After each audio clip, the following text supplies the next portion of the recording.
NHS GP to talk about the health service job.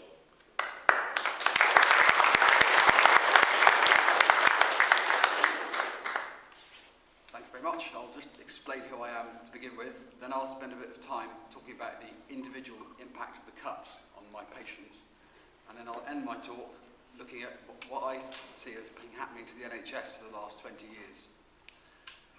So, who am I? I'm an NHS GP from a stock of NHS people. My parents were the classic Mills and Boon doctor and nurse, and all my sisters, cousins and aunts are all in various bits of the NHS, in path labs, nursing, and the like.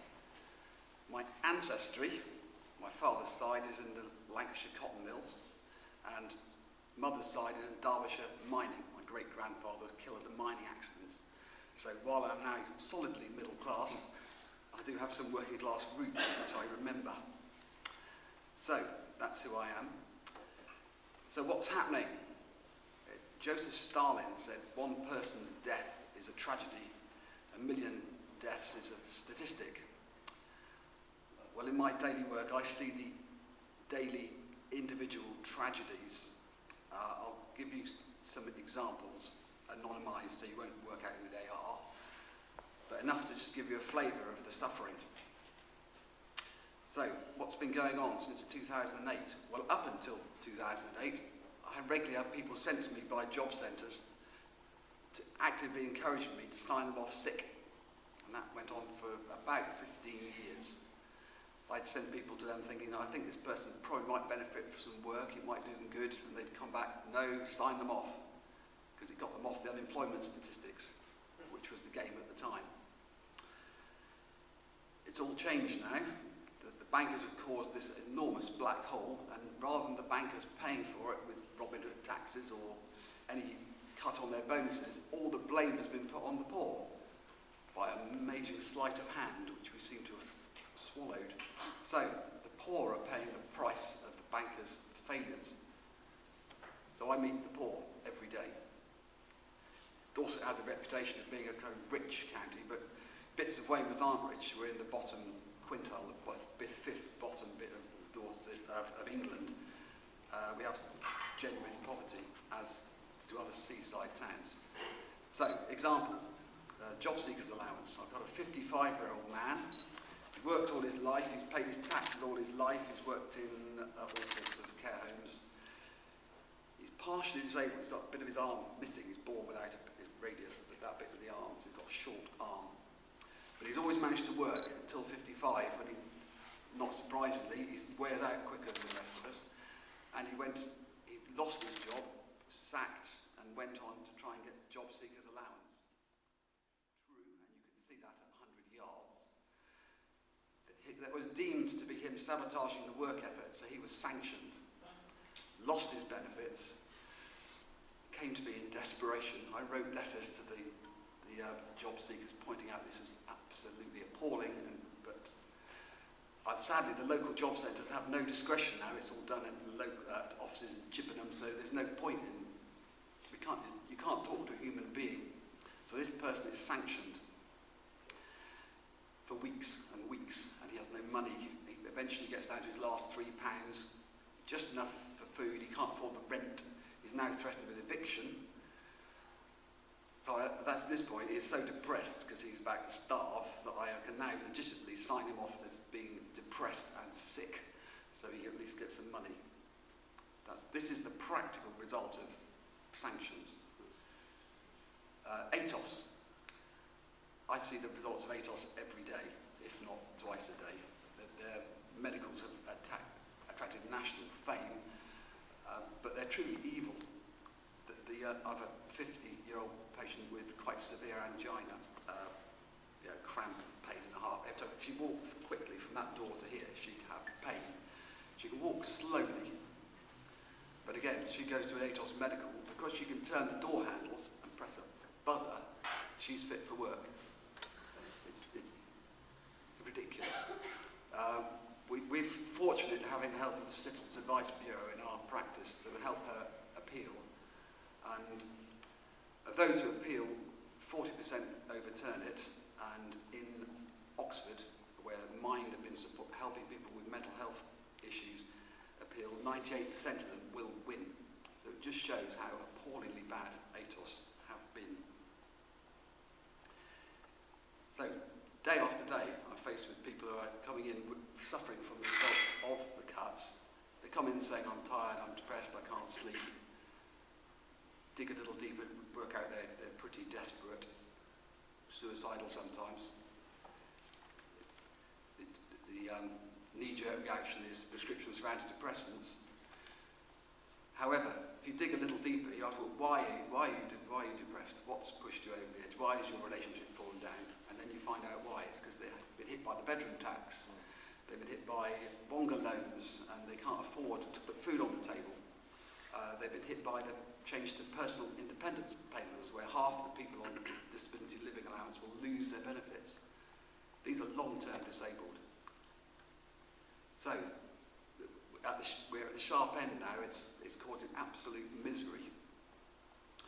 Thankfully, we're helped out in Weymouth by someone that Sarah will talk about later. We've got the Lantern for the homeless, food bank giving out food to Christians Against Poverty. This is all church-based help. It's a shame it has to be that way, because the society as a whole ought to help. Even Adam Smith, in his Wealth of Nations, said you could judge a nation's looked after its poor and marginalised, and we're not doing it. Is this an accident? Did the politicians make a mistake? Did they realise what's going on? That's what the Soviet people used to say when Stalin was in charge. If only our beloved leader knew, he would stop this suffering. Well, I think the beloved leader knows, only too well. So the NHS is the jewel in the crown of the post-war settlement in this country. We fought the fascists, and out of that, a country fit for heroes with free healthcare. Other state-run industries have been carved up with alacrity. You know, utilities and rail, with great celebration, they were auctioned off. The NHS is too iconic for such a direct assault. Doesn't mean it's not being attacked, though. So how do you do it? How do you eat an elephant? One bit at a time. Exactly, one bit at a time, and that's exactly what they're doing. The smiling words from the front of the politicians in election campaigns, 24 hours to save the NHS. My priority in 3 words, NHS. The warm words. However, once in power, any of them in the last 20 years, the actions have been different. And by their actions shall you know them, said a wise man 2,000 years ago. What do they do? There's a 10-point. No, Okay, time yeah, of course. First off, establish an internal market. Before, when I first started, no money moved around in the NHS. If you were sick, we treated you. No one worried about the bills. So, very first thing, an internal market, purchasers and providers, where no market existed before. First example of that, hospital cleaning. Ward sister I know, her ward used to have 2.5 full-time cleaners. Went out for privatisation, wisdom of the market, you have 1 half-time cleaner. Result, filthy ward. Spreads of infection, MRSA, Staph aureus. Years later, NHS then gets the blame for having dirty wards. The reason you've got dirty wards is you have an internal market in cleaning. Next step, establish trusts and boards, which again mirrors the structure in industry. Next, help the money move around the system by tariff payments. Tariffs are fixed bills which are tagged to each episode of care, so a hip replacement, a complicated hip replacement, a cataract, everything has a price. Then, competition rules. Every time everything comes up, it must go through competition rules. Initially, EU competition rules, and the most chilling to come, the transatlantic competition rules, which will blow the whole of the NHS apart if it passed. The procurement rules are rigged. The poor old NHS is now divided by this internal market into little chunks. The boards, which are all quite big in their areas, but small in national terms. The procurement rules, and I've seen them, include the turnover of your business. Therefore, a big business will automatically, by the procurement rules, always win over local NHS providers. So the result of competition isn't real competition, it's to give whole chunks of the NHS to rich corporations. And that's written into the rules. Next, change the law to make all this possible. We've seen that with the recent white paper. Another evil scam, the private finance initiative, which is a black hole for finances, public finances across the nation, from police stations to roads, but most perniciously in the NHS, where it's applied for hospital buildings. It seems very cheap up front, because you don't pay up front, you get given this shiny new hospital. But over the next 25 years, the bills every year get bigger and bigger.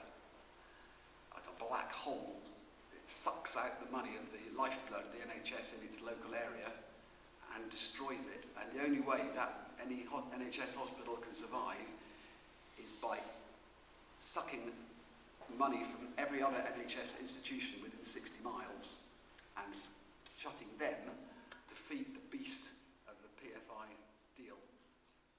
So all the NHS money gets sucked up, sacrificed to pay the PFI debts of another. So we've got our various elephant is slowly being carved up. There's a next step, a revolving door between administrators, politicians, and working industry. So we see people from industry being brought into a number 10 policy units, likes of Simon Stevens, Britnell, who then write the rules for the NHS to change the procurement and all these things I've been telling you about. And then, having established those rules, they then go back out to the private sector and exploit them.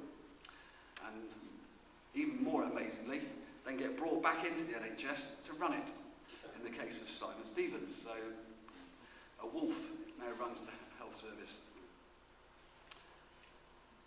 And finally, media campaign to mercilessly disrespect all the NHS care that's gone over the years, so that people, the populace, are ready for change. Some of the bad news stories, like Stafford, that wasn't a bad NHS hospital. It was a hospital that was forced down the private route, becoming a trust, which had to mean it had to have its finances run according to all the trust rules, but by an organisation called Monitor. The only way they could meet their obligations to be a trust was to sack about 300 nurses. Inevitably, by making those cuts to satisfy the accountants, the quality of care fell. And that's not the NHS failing, that's the NHS being destroyed to fit the market. So, what are we going to do about it? We've got to fight it. Someone talked a bit earlier about viable left-of-centre alternatives. There are more than two parties fighting for the left of centre, and they do fight together in this campaign. There's one that has an MP already and MEPs. There's red. There's also green. I'm sad enough to have actually read through all the parties' manifestos at the last election, and there are parties that do fight for the NHS as originally envisaged, a publicly delivered service without competition. So give the Greens a thought. Tony Benn, I've heard him speak at Tolpuddle, said we could find money to kill Germans, we should find money for nurses and teachers and doctors. And when interviewed in the film Sicko, he said that people would defend the NHS, we will not let them destroy it. Well, each generation has to fight the same fights that Tony Benn fought, and we've got to fight that fight ourselves for the NHS. Other generations fought for it for us. We have to now fight for it again, and the next generation will fight for it again. This battle is not won forever. It has to be kept going. And I'll leave you with a quote from its founder, Bevan. The NHS will exist as long as there are folks left with the faith to defend it.